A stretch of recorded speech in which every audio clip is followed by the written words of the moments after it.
Hello friends, welcome back to my YouTube channel. মই Dhanjit Ray আৰু আপোনালোকৰ Djit Abhayapuri বন্ধুসকল আজি হৈছে 17 মে আৰু মঙ্গলবাৰ আজি হৈছে মাধৱদেৱৰ তিথি মাধৱদেৱৰ তিৰুভাৱ তিথি নে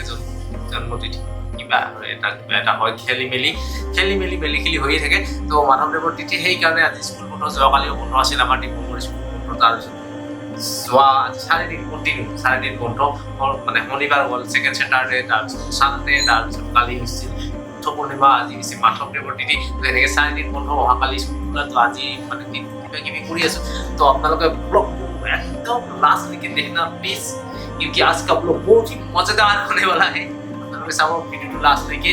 আর লাস্ট থেকে চালিয়ে আজি কিবা কিবি দেখা পাবো আজি একদম ঘৰুৱা ব্লগ স্টাৰ্ট কৰিছো মানে কি কয় ডেইলি ব্লগ কন্টিনিউ নকৰো বাৰু একদম ডেইলি যে কৰি তেনেকুৱা কথা নাই মাজে মাজে কৰি ডেইলি ব্লগ যেহেতু বৰষুণ ধাৰাসাৰভাৱে বৰষুণ কৰিছে ধাৰাসাৰভাৱে বৰষুণ কৰাৰ পৰত কি হৈছে একদম সৰুকে বানপানী এটা হৈছে আৰু আপোনালোকে দেখিছে হাফলঙত কেনেকুৱা এটা পৰিস্থিতিৰ সৃষ্টি হৈছে হাফলঙত বানপানী কেনেকুৱা ধৰণে কি ক্ষতি কৰিছে আপোনালোকে দেখিছে সকলোৱে জানে আমাৰ ইয়াতো ইমান ক্ষতি কৰা নাই বাৰু আমাৰ ইমান হোৱা নাই তথাপিও অলপ চলপ মানে বানপানীৰ দৰে হৈছে মানুহে মাছ মাৰিছে কিবা কৰিছে কিবা কৰা নাই আৰু একদম পৰিৱেশ মানে বাহিৰৰ পৰিৱেশটো একদম লেতেৰা বাৰিষা দিনত তেনেকুৱা হৈ গৈছে ইমান সোনকালে বাৰিষা কাল পৰিছে তথাপি ইমান সোনকালে তেনেকুৱা হ'ব নালাগিছিল ইমান ধাৰাসাৰ বৰষুণ হৈছে এইকেইদিন যিয়ে নহওক তো আপোনালোকে ব্লগ লাষ্টলৈকে চাই থাকিলে আৰু কিবা কিবি দেখা পাই থাকিব বাৰু এতিয়ালৈ এফালে যাওঁ মই আহি কিনে আৰু দেখো আপোনালোক ক'ত যাওঁ সেইবিলাক বস্তু দেখুৱাব নালাগে বাৰু সেইটো নেদেখুৱাম সদায় যাই থকা জেগাত কিনো দেখুৱাম তাতকৈ ঘৰৰ কাম মোক এইবিলাক দেখুৱাই ভাল নে বেয়া নাজানো আপোনালোকে চাব লাষ্টলৈকে আৰু ইভিনিঙত বহুত কিবা কিবি এক্সিডেণ্ট মানে এতিয়া সময় হৈছে যিহেতু কেইটা 11:19 হ'ল আৰু ইভিনিং মানে 4:05টাৰ পিছত বহুত কিবা কিবি ধুনীয়া বস্তু দেখুৱাম আপোনালোকে সেইখিনি চোৱাৰ কাৰণে লাষ্টলৈকে চাব কাৰণ বহুত ही मजेदार होने वाला है आज का ब्लॉग এইফালে দেখিছে মাছ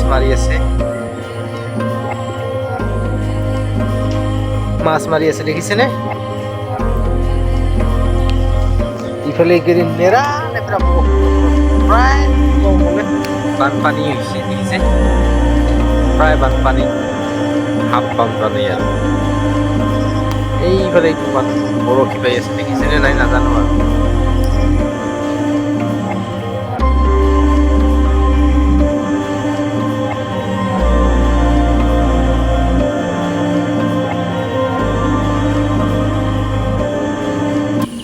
গছত ধুনীয়াকে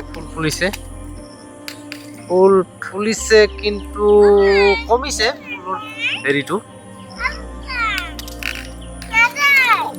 দেখিছে এজাৰ ফুলিছে এজাৰ ফুলা শেষে হ'ল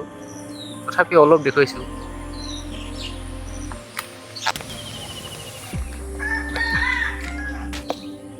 হুলস্থুল হত বৈছে একদম পানী ধাৰাসাৰ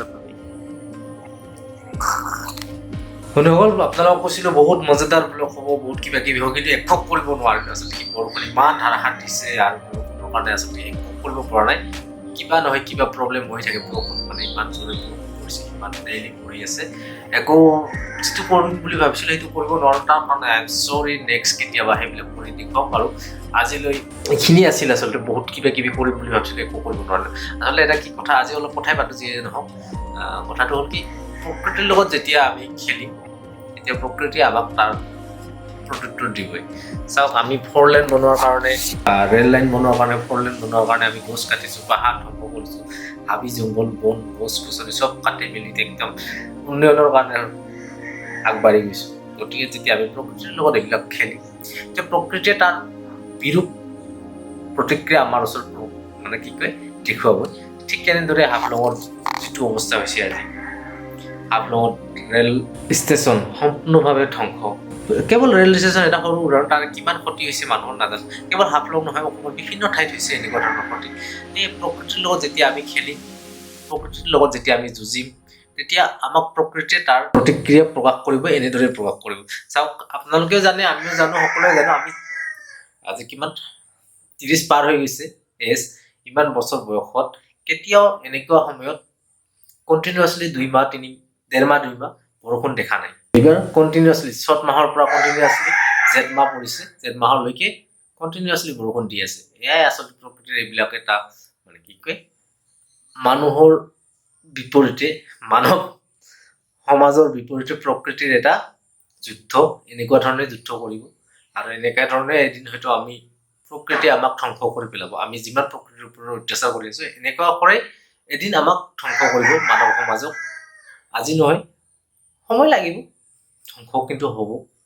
যদি আমি প্ৰকৃতিৰ ওপৰত অত্যাচাৰ বন্ধ নকৰোঁ। সেয়ে আমি প্ৰকৃতিৰ প্ৰতি সদায়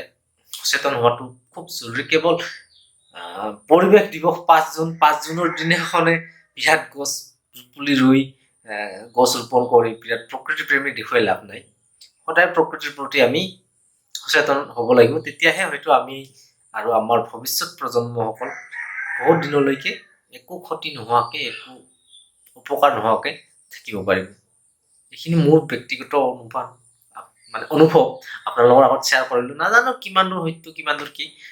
যদি মোৰ কথাখিনি সঁচা বুলি ভাবে তেনেহ'লে কমেণ্ট কৰি জনাব। আৰু ব্লগ নহয় আচলতে, এইখিনিও আচলতে কথা পতা নিচিনা হ'ল। এইখিনি ইমানতে সামৰিছোঁ। যদি ভাল লাগিছে তেনেহ'লে প্লিজ ভিডিঅ'টো লাইক কৰিব। ভাল লাগিছে নে নাই নাজানো, কিন্তু মানে নালাগে, লাইন লাগা চাগে, যিহেতু কথা দিছিলোঁ, কথা ৰাখিব নোৱাৰিলোঁ। বৰষুণে আচলতে চব খেলি মেলি কৰি দিলে। যিয়ে নহওক, এইখিনিয়ে ৰাখিছোঁ, এইখিনিয়ে কৈছোঁ আপোনালোকৰ আগত ব্যক্ত কৰিছোঁ মোৰ মনৰ ভাৱ। আপোনালোকেও ব্যক্ত কৰিব কমেণ্টৰ জৰিয়তে আপোনালোকৰ মনৰ ভাৱ। এইখিনি কৈ আজি এইটো ব্লগ নে কি যিয়ে নহওক, এইখিনি ইমানতে সামৰিছোঁ। তো ভিডিঅ'টো ভাল পালে লাইক কৰিব আৰু কমেণ্ট কৰি জনাব আপোনালোকৰ মনৰ ভাৱ কিখিনি। তো আজিলৈ ইমানতে সামৰিছোঁ। ধন্যবাদ, জয় হওক, বাই বাই।